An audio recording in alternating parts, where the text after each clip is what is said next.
गुरु प्यारी साध संगत जी, आज फिर से एक सुंदर सी साखी आप सभी को सुनाने जा रही हूँ। गुरु प्यारी साध संगत जी, आज की जो साखी है वो है एक प्यारे से सुकून भरे दान की कहानी है कि किस तरह से दान उस तरह से करना चाहिए कि जो आपके मन को सुकून दे। तो आइए गुरु प्यारी साध संगत जी, सुनते हैं आज की ये सुंदर सी साखी। ये कहानी है एक भैया की जिनका नाम सोनू था।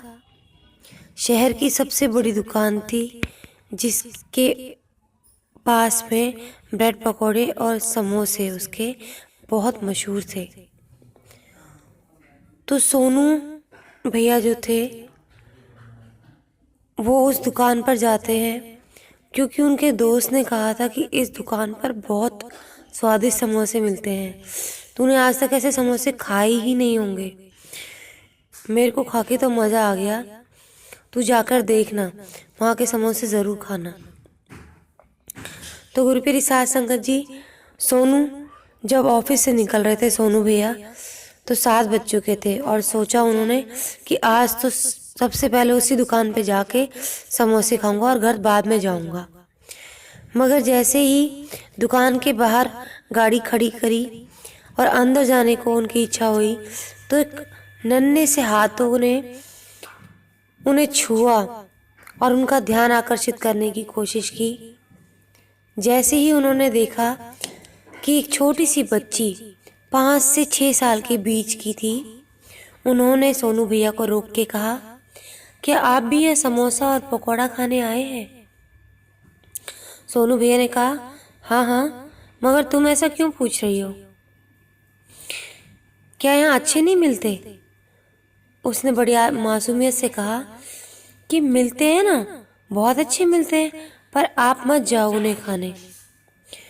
तो सोनू भैया बड़े ध्यान से उसकी बातें सुन रहे थे और हैरान हुए और उन्होंने कहा कि इसकी वजह क्या है?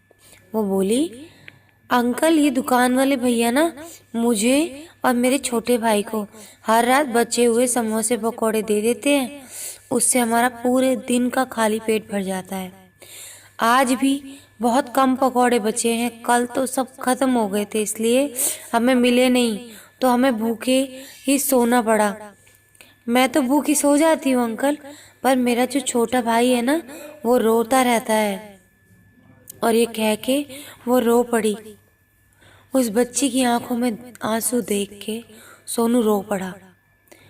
सोनू ने उसे बड़े प्यार से चुप कराया और कहा, पर मैं तो ज़रूर समोसे और पकौड़े लूँगा, और अंदर जाने लगा।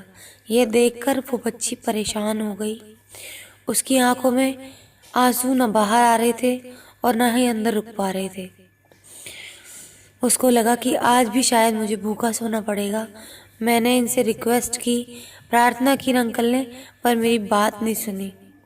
कुछ देर में सोनू भैया बाहर आए तो दुकानदार भी साथ में आया। सोनू ने वहाँ से जो समोसे और पकौड़े लिए थे वो उन दोनों बहन भाई को पकड़ा दिए और कहा, अब से तुम्हें रात का इंतज़ार करने की ज़रूरत नहीं है।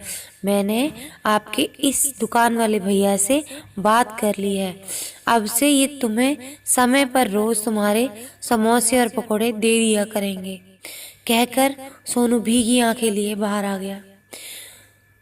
गुरु प्यारी साध संगत जी, सोनू ने वो ब्रेड पकौड़े और समोसे खाए तो नहीं थे, मगर उनका स्वाद सचमुच उनके मन में था, क्योंकि उन्होंने दुकानदार से हर महीने कुछ रुपए देने का वादा किया था, जिसके बदले में वो कुछ बिना कुछ बताए उन दोनों बहन भाई को रोज उनके मनपसंद स्वादिष्ट समोसे और पकौड़े दे दिया करेंगे।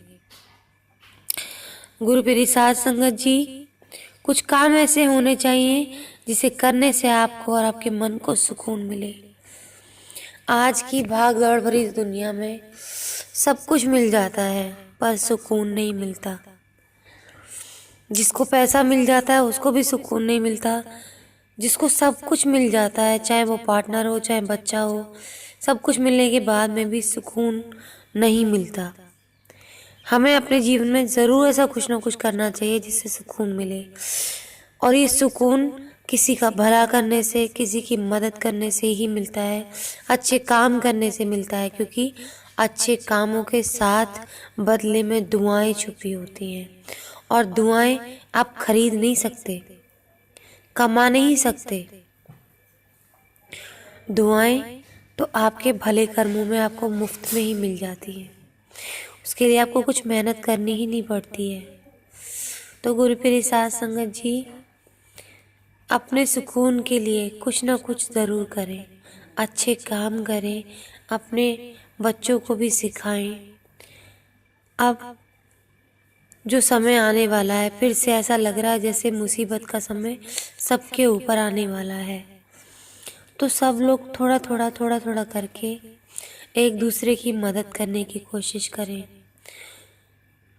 पिछले 2 सालों से कई बार ऐसी स्थिति आई है कि सब लोग अकेले पड़ गए हैं। लेकिन इस परिस्थिति में अगर किसी ने किसी की मदद की है तो वो इंसान भगवान से कम नहीं लगा है। तो गुरुप्रिय साध संगत जी, ज़रूर मदद करें। कोई इंसान ऐसा मजबूर है, बीमार परिवार है, तो उसके घर के बाहर बैल बजा के एक चिट्ठी लिख के उनके घर के बाहर थोड़ा बहुत जितना भी आपसे हो सके, चाहे आप टिफ़िन बना के दे दें उनको, चाहे आप उनको सब्जियां दे दें, चाहे उनको राशन का कुछ एक हिस्सा दे दें, वो ज़रूर करें। आपको बहुत दुआएं मिलेंगी। क्योंकि ऐसे मुश्किल वक्त में अगर कोई मदद करता है तो ऐसा लगता है जैसे मानो परमात्मा ने साक्षात दर्शन दिए हों, और उसके बदले बहुत सी दुआएं लगती हैं। तो गुरुप्रिय साध संगत जी, ऐसे काम ज़रूर करें जैसे कि सोनू भाई ने किए। आपको भी ऐसे कोई बच्चे दिखते हैं जो भूख से तड़प रहे हैं, या कोई ऐसा इंसान जो खुद कुछ नहीं कर सकता है, बहुत लाचार है और भूखा है, उसको ज़रूर कुछ ना कुछ खिलाएं। उसकी आत्माओं से जो दुआ निकलेगी वो आपका बहुत भला करेगी, आपके मन को सुकून पहुंचाएगी और आपके जीवन में भी सुकून लेकर आएगी। तो आज ये प्यारी सी सुकून भरी साखी को आज यहीं समाप्त करना चाहूँगी। मिलती हूँ आपसे अपनी अगली वीडियो में नई साखी के साथ। तब तक के लिए खुश रहें, सुमिरन करते रहें, सच्ची सेवा करते रहें।